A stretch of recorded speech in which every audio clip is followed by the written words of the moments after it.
Friends आज एक क्षुद्र भिडियो एभली एक शक्तिशाली तंत्रोक्त सम्मोहन क्रिया को शेयर करुच्ची जहाँ माध्यम कि आपण कौन स्त्री अथवा झील खूब निकटवर्ती हो पारे से आप स्नेह प्रेम लव रिलेशनशिप रे एभली भाव अटैचमेंट हेबे आपण को क्षण मात्र छाड़िकी रही पारे ना एवं क्रमशः यह एभली एक स्तर को व्यापिब जहाद्वारा कि से स्त्री अथवा झीटी आपण संभोग संपर्क स्थापन करने बाध्य हम तेरे यह केवल आपंकर तंत्रोक्त सम्मोहन वशीकरण जहाँकि आपंकर कौन स्त्री झील को आपण मिलन कर नुहे वशीकरण मध्यम खूब बड़ बड़ कार्य होता है निजर व्यक्तिगत कल्याण करी बड़ बड़ मुष्टिमेय व्यक्ति मानक आपंकर संपर्क को मजबूत करता है जदि से कौन स्थान में आर्थिक उन्नति अग्रगति प्रगति कौन से व्यक्तिर आवश्यक अच्छी एवं से व्यक्ति सह आपनकर कौन बाटे संपर्क जोड़ी होना तेरे तंत्रोक्त सम्मोहन वशीकरण क्रिया माध्यम से व्यक्ति सह आपनकर एभली एक संपर्क स्थापन हम जहाद्वारा आपनकर आर्थिक अग्रगति उन्नति प्रगति निश्चित भाव में संभव हो पार एवं यही माध्यम जदि आपनकर गृह शांति फेर आने चाहती अर्थात जदि गृह आपनकर कौन व्यक्ति विशेष से भाई उशृंखल होकर आपनकर गृह नानादी विभ्राट जन्म था तबे से व्यक्ति को आप हाथ मुठ को आनिक गृह शांति विराजमान करें पिता माता संतान मानक मध्य दूरत्व व्यवधान रोते कहीं क्या कथा मानु नथिले यही उपाय पिता माता संतान मानक मध्य खूब भल संपर्क रक्षा करी हबो एवं भाई भाउज दियर भाउज जदि एमानक भितर मेल खाऊ न थाए तेबे सेमानक मध्य यही तंत्रोक्त सम्मोहन क्रिया माध्यम एक भल संपर्क जागी उठिबो गृहटी शांतमय स्नेहमय परिवेश में परिणत हबो या छड़ा जदि आप निजर चाकरी कर्मवृत्ति क्षेत्र में प्रयोग करती उपरिस्थ ऑफिसर आपंकर हाथ मुठार रही कर्मचारी महल कौन नर बा नारी आपंकर हाथ मुठार रही आपंकर चाकरी निश्चित अग्रगति उन्नति करेंगे एवं यही तंत्रोक्त सम्मोहन क्रिया माध्यम जदि आप कौन शत्रु को करायत वशीभूत करने चाहिए तेरे से शत्रुटी आपंकर हाथ मुठा को आसिक तार समस्त शत्रुता से भूलीज आपण मित्रतार हाथ बढ़ेब यही मंगलकारी सम्मोहन क्रियाटी को आपण मान कल्याणार्थे शेयर करुच्ची भिडियोटी को ध्यान सहकार देखो कौन मंत्र प्रयोग एना किंबा भारी सामग्री को एकजुट करने ना कि आपण मैंने संपादन करी निजर व्यक्तिगत कल्याण करें पारिवारिक कल्याण करें सामाजिक अर्थनैतिक प्रगति करें चाकरी कर्मवृत्ति क्षेत्र को मजबूत करें शत्रु मान मुक्ति पाइपर यह जानापी भिडियो शेष पर्यंत निश्चित भाव में देखो चैनल को प्रथम बार आसते यही कंटेंट रुचि रोते चैनल कड़े थी लाल कलर सब्सक्राइब बटन क्लिक करी बेल आइकन क्लिक करें और ऑल नोटिफिकेशन पर क्लिक करी चैनल टी को सब्सक्राइब कर जबकि आम जिते आपण सेवार यही तंत्रमंत्र भिडियो अपलोड करूँ तार सर्वप्रथम नोटिफिकेशन आपण पाखे पहुँचो एवं से सब को आपने सर्वादू देखिक किसी ज्ञान आहरण करेंगे तेज फ्रेंड्स एवं नजर पकड़ा शक्तिशाली तंत्रोक्त सम्मोहन क्रिया जहाँ माध्यम कि से नारी हो बा पुरुष ताकू आप क्षण मात्र आयत्त करेंगे वशीभूत करेंगे एवं कौन कार्य को हासिल करेंगे एवं यह आपंकर जो भाव में स्नेह प्रेम संभोग क्षेत्र में पारदर्शिता अर्जन करें से भाव में कौन व्यक्ति विशेष से परिवार हो किंबा बाहर व्यक्ति हो ताकू आपण क्षण मात्र के हाथ मुठ को आनिक माध्यम समस्त अभीष्ट को परिपूर्ण करते पारिवारिक विशृंखला जदि लगिक रोता है कौन व्यक्ति विशेष आपंकर परिवार रे नानादी विभ्राट जन्म होता है से आपंकर हाथ मुठ को आसिक गृह शांति निश्चित भाव विराजमान करिवो चाकरी कर्मवृत्ति क्षेत्र में उपस्थित ऑफिसर को हाथ मुठा को आनिक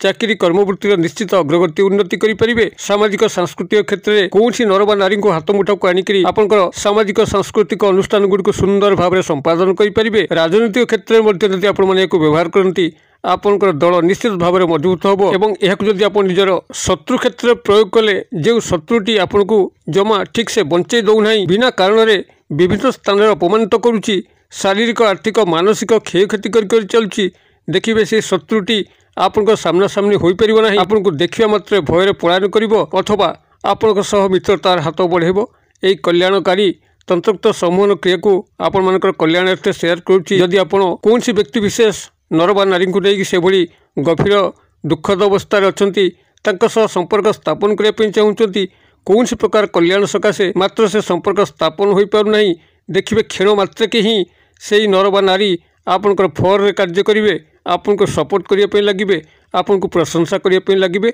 आपन किसी करंतु बा न करंतु मात्र से आपन को समस्त भाव में त्यागकृत होइजिबे आपन को एभली भाव में फल पाई बसिबे आपन को आदौ छाड़ी पारिबे नाही आपनकर समस्त मंगल उन्नति करने से सतत प्रयासरत रहिबे तेबे এই তন্ত্ରୋକ୍ତ ସମ୍ମୋହନ କ୍ରିୟାଟିକୁ ସଫଳ ଭାବରେ ସମ୍ପାଦନ କରିବା ପାଇଁ ହେଲେ ଆପଣଙ୍କୁ ଯାହାଟା ମୁଁ ସେୟାର କରୁଥିଲି କୌଣସି ମନ୍ତ୍ରର ଭୂମିକା ନାହିଁ, କେବଳ ତନ୍ତ୍ରୋକ୍ତ ସୂକ୍ଷ୍ମ ପ୍ରୟୋଗଟିଏ ଧ୍ୟାନ ସହକାର ଶୁଣନ୍ତୁ। ଆପଣ କ'ଣ କରିବେ, ଯେକୌଣସି ଶନିବାର ଦିନ ଆପଣ ପ୍ରଭାତ ସମୟରେ କିଛି ଜ୍ୱଳନ୍ତ ଜୁଇର ଚିତା ପାଉଁଶକୁ ଆଣିବେ। ଅର୍ଥାତ୍ ଯେତେବେଳେ ଆପଣଙ୍କର ଶବଦାହ କରାହେଉଛି ସେତେବେଳେ ଆପଣଙ୍କର 4 ରୁ 5-6 ଘଣ୍ଟା ପାଇଁ ସେହି ଜୁଇ ଭିତରେ ଆପଣଙ୍କର ଅଗ୍ନି ସ୍ଫୁଲିଙ୍ଗର ଦେଖାହେଉଥାଏ ଏବଂ ନିଆଁ ଜଳିବା ଅବସ୍ଥା ରହୁଥାଏ। ଏହିଭଳି ଭାବରେ ଯେତେବେଳେ ଆପଣଙ୍କର ଶବଦାହ ହେଉଛି 5 ରୁ 6 ଘଣ୍ଟା ଭିତରେ ଆପଣଙ୍କର ପାଖରେ ଥିବା ମଶାଣି ସହ ଯୋଗାଯୋଗ ରକ୍ଷା କରିଥାନ୍ତୁ। ଅର୍ଥାତ୍ ତାପରେ ଦୃଷ୍ଟି ନିବଦ୍ଧ କରି ରଖିଥାନ୍ତୁ। ଯେଉଁଭଳି ଭାବରେ ଶବଦାହ କରିକି ସମସ୍ତେ ଶବବାହକମାନେ ଫେରି ଯାଉଛନ୍ତି, ସେତେବେଳେ ଆପଣ ସନ୍ତର୍ପଣରେ ଯାଇକରି ସେହି ଜଳୁଥିବା ଜୁଇ ପାଖରୁ ଅଳ୍ପ କିଛି ଚିତା ପାଉଁଶକୁ ନେଇ ଆସନ୍ତୁ। ଇଏ ହେଲା ଆପଣଙ୍କର ପ୍ରାଥମିକ ଏବଂ ମୁଖ୍ୟ ସାମଗ୍ରୀ। ଏତିକ ଆପଣ ସଂଗ୍ରହ କରିସାରିଲା ପରେ ଆପଣଙ୍କର ପାଖାପାଖି ଥିବା ପୂଜା ସାମଗ୍ରୀ କୁଟିଳି ବଣିଆ ବା ପନ୍ସାରୀ ଭାଇ ଦୋକାନରୁ କିଛି କେଶର ସଂଗ୍ରହ କରନ୍ତୁ ଏବଂ ଏହି କେଶର ମଧ୍ୟ ଆପଣଙ୍କର ତେଜରାତି ଦୋକାନରେ ମିଳିବ। କେଶରକୁ ଆପଣମାନେ 5 ରୁ 10 ଟଙ୍କା ବିନିମୟରେ ଅଳ୍ପ କିଛି ସଂଗ୍ରହ କରିକି ତାକୁ ଗୃହକୁ ଆଣିକରି ଖରାରେ ଶୁଖେଇବେ ଏବଂ ଖରାରେ ଶୁଖିଗଲା ପରେ ତାକୁ ଚୂର୍ଣ୍ଣ କରିନେବେ। ଏବଂ ଏହାର ପରବର୍ତ୍ତୀ ଜିନିଷ ଆପଣଙ୍କୁ ସଂଗ୍ରହ କରିବା ପାଇଁ ପଡ଼ିବ ଗୋମୂତ୍ର,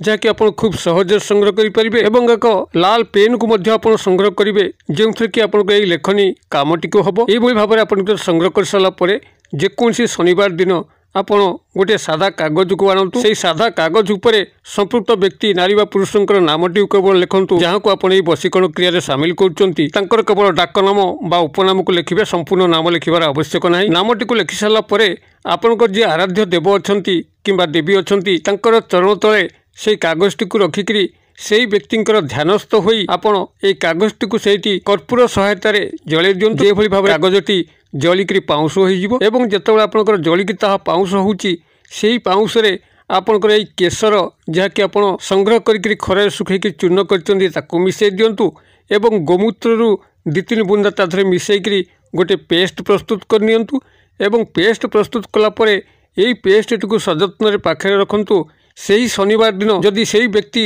ନର ନାରୀଙ୍କର ସାମ୍ନାସାମ୍ନି ହେଉଛନ୍ତି, ତେବେ ଏହି ପେଷ୍ଟରୁ ଟିକେ ତାଙ୍କର ଦେହରେ ହେଉ କିମ୍ବା ତାଙ୍କ ପୋଷାକରେ ହେଉ କେବଳ ଲଗାଇ ଦିଅନ୍ତୁ ଏବଂ ଚମତ୍କାର ସେହି ସମୟରେ ହିଁ ଲକ୍ଷ୍ୟ କରିବେ। ଯଦି ସେହି ଶନିବାର ଆପଣଙ୍କର ସେହି ବ୍ୟକ୍ତି ନର ବା ନାରୀଙ୍କ ସହ ଆଦୌ ଦେଖା ହୋଇପାରୁନାହିଁ, ତେବେ ଆସନ୍ତା ଶନିବାର ପର୍ଯ୍ୟନ୍ତ ଆପଣ ଅପେକ୍ଷା କରିଯାଆନ୍ତୁ। ଦେଖା ହେବା କ୍ଷଣି ସନ୍ତର୍ପଣରେ ତାଙ୍କ ଅଜାଣତରେ ସାମାନ୍ୟ ଟିକେ ନେଇକରି ତାଙ୍କର ଦେହ ଅଥବା ପୋଷାକରେ ଲଗାଇ ଦିଅନ୍ତୁ। ଚମତ୍କାର ନିଶ୍ଚିତ ଭାବରେ ସଂଗଠିତ ହେବ। ସେହି ବ୍ୟକ୍ତି ନର ବା ନାରୀ ଆପଣଙ୍କ ପ୍ରତି ଏଭଳି ଭାବରେ ଢଳି ଆସିବେ, ଯାଦ୍ୱାରା କି ସମ୍ପୂର୍ଣ୍ଣ ବଶ୍ୟତା ସ୍ୱୀକାର କରିବେ, ଆପଣଙ୍କର ଅଭୀଷ୍ଟକୁ ପରିପୂର୍ଣ୍ଣ କରିବେ। କ୍ରିୟାଟିକୁ ଆପଣମାନେ କରନ୍ତୁ। କିଭଳି ଚମତ୍କାର ଘଟୁଛି ମୋତେ କମେଣ୍ଟ ବକ୍ସରେ ସେୟାର କରନ୍ତୁ। ଭିଡ଼ିଓ ଭଲ ଲାଗୁଥିଲେ ଲାଇକ୍ କରିବା ପାଇଁ ଭୁଲନ୍ତୁ ନାହିଁ, ସାଙ୍ଗସାଥି ମହଲରେ ସେୟାର କରିବା ପାଇଁ ମଧ୍ୟ ଭୁଲନ୍ତୁ ନାହିଁ। ଭିଡ଼ିଓର କ୍ଷୁଦ୍ର ପରିସର ମଧ୍ୟରୁ ମୋତେ ଏଇଟା ଆଜି ବିଦାୟ ଦିଅନ୍ତୁ। ପୁଣି ଆପଣମାନଙ୍କ ସହ ଦେଖା ହେବ ଆଉ ଏଇଭଳି ଏକ ଶିକ୍ଷଣୀୟ ଭିଡ଼ିଓରେ। ସେ ପର୍ଯ୍ୟନ୍ତ ଦର୍ଶକ ବନ୍ଧୁ ଆପଣମାନେ ସମସ୍ତେ ମଙ୍ଗଳମୟଙ୍କ କୃପାରୁ ଭଲରେ ଥାନ୍ତୁ। ରହୁଛି।